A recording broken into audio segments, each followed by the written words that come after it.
सो देखो अभी कुछ दिन आप और आगे जाएंगे, मैं जस्ट आपको कुछ दिन करके दिखा रहा हूँ, इतना करने का जरूरत ही नहीं है अगर अच्छा प्रॉफिट मिल जाए तो।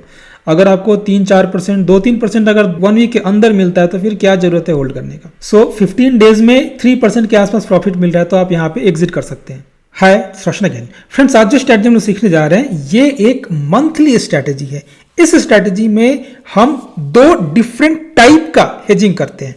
जिस तरह का हेजिंग करते हैं बिकॉज ऑफ दैट हमारा स्ट्रैटेजी बहुत सेफ है, बहुत जबरदस्त है। इन तक देखना इस वीडियो को, बहुत छोटा वीडियो होगा, इन तक देखना अगर आप स्टेप बाय स्टेप हर चीज समझना चाहते हैं तो। सो ये है हमारा स्ट्रैटेजी। पे ऑफ देख के ही पता चल रहा है कि ये स्ट्रैटेजी कितना जबरदस्त है। देखो अगर आप कुछ दिन तक रन करोगे तो आपका ट्रेड कैसा बन जाता है। मैं आपको सब कुछ बताऊंगा स्टेप बाय स्टेप, बट आप देख लो कि आपका स्ट्रैटेजी कितना सेफ है। कुछ दिन में ही आपका पे ऑफ पूरी तरह से ग्रीन हो सकता है, क्योंकि बहुत सेफ स्ट्रैटेजी है, बहुत जबरदस्त स्ट्रैटेजी है। देखो मैं आपको फिर से बिगनिंग में लेके चलता हूं। अब मैं आपको स्टेप बाय स्टेप एक्सप्लेन करूंगा, ध्यान से समझना। देखो आपको अभी ये देख के लग रहा होगा कि ये इतना कॉम्प्लिकेटेड है, समझ में नहीं आएगा, बट बहुत सिंपल है। मैं आपको इतना सिंपल तरीका बताऊंगा स्ट्राइक प्राइस सिलेक्ट करने का कि आप इजीली स्ट्राइक प्राइस सिलेक्ट कर सकते हो, बट आपको यहां पे कंसंट्रेट करना होगा। देखो ध्यान से समझना मैं क्या बोल रहा हूं। आपको करना क्या है कि नॉर्मल कैलेंडर में जो करते हैं आपको ठीक उसका उल्टा करना है। देखो पहले समझो कि मैं क्या बोल रहा हूं। जनरली लोग कैलेंडर में क्या करते हैं, पहले वाले एक्सपायरी में, रीसेंट एक्सपायरी में सेल करते हैं, नेक्स्ट वाले एक्सपायरी में बाई करते हैं। मैंने यहां पे जो जो सेल किया है ये सारा सेल लेंगे नेक्स्ट एक्सपायरी में। देखो एग्जांपल के लिए मैंने यहां पे 1 अक्टूबर का लिया, ठीक है। अक्टूबर मंथ का ये ट्रेड है।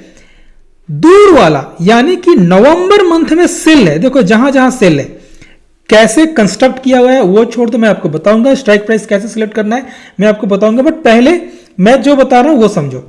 जहां भी सेल है, देखो ये सेल ले गए, ये सेल ले गए, ये सारे सेल लेग मैंने नेक्स्ट मंथ वाले में क्रिएट किया, नवंबर में। ये दोनों सेल लेग भी नवंबर में है, ये दोनों सेल लेग भी नवंबर में है, ठीक है। पहले मैं आपको सिर्फ सेल लेग दिखाता हूं, पहले मैं आपको बाई लेग हटा देता हूं। तो अब ध्यान से देखो मैंने यहां पे क्या किया है, 2 डिफरेंट स्ट्राइक प्राइस पे ऑलमोस्ट काइंड ऑफ स्ट्रैंगल मैंने क्रिएट किया है। कैसे, तो आप देख सकते हैं स्पॉट है 25,750, स्लाइटली ओटीएम मैंने कॉल सेल किया, स्लाइटली ओटीएम मैंने पुट सेल किया।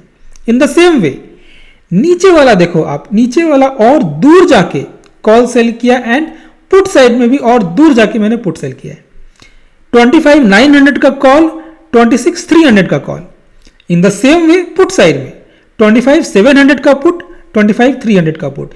ऐसे 4 लेग आपको क्रिएट करना है, 2 स्ट्रैंगल क्रिएट करना है नेक्स्ट एक्सपायरी में, नेक्स्ट मंथ में। उसके बाद 2 स्ट्रैंगल क्रिएट हो गया, उसके बाद अब आप सेल लेग हटाओ, अब आप बाई लेग पे आओ। देखो बाई कौन से स्ट्राइक प्राइस पे करना है, ठीक है।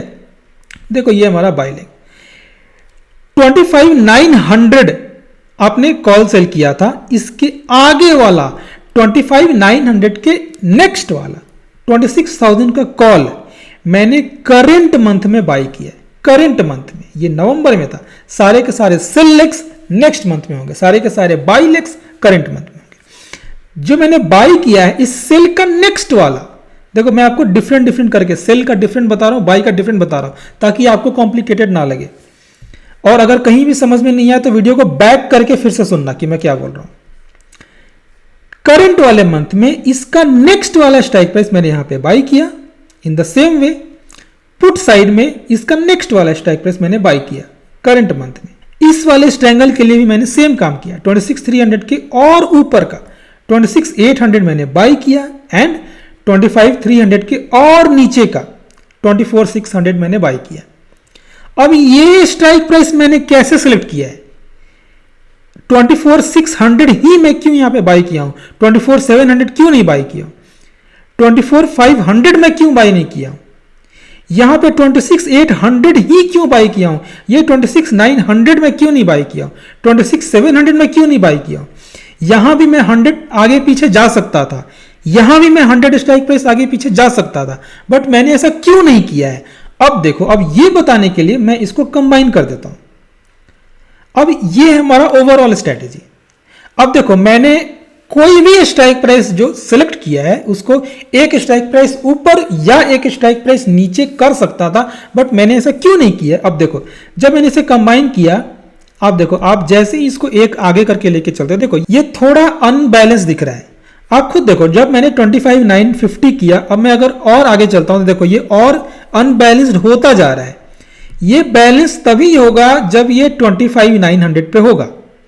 25,900 पे है तभी बैलेंस है। इन द सेम वे आप किसी भी स्ट्राइक प्राइस को उठा लो, इस स्ट्राइक प्राइस को मैं एक पीछे करके देखो, अभी इस साइड में अनबैलेंस्ड हो गया। अभी मैं एक और इधर करता हूं, देखो आप जैसे जैसे शिफ्ट करोगे ये अनबैलेंस्ड होता जा रहा है। सो सारे स्ट्राइक प्राइस का सिलेक्शन ऐसा किया गया है कि आपका ट्रेड बैलेंस्ड हो, एंड ये काम आपको हर मंथ में करना है।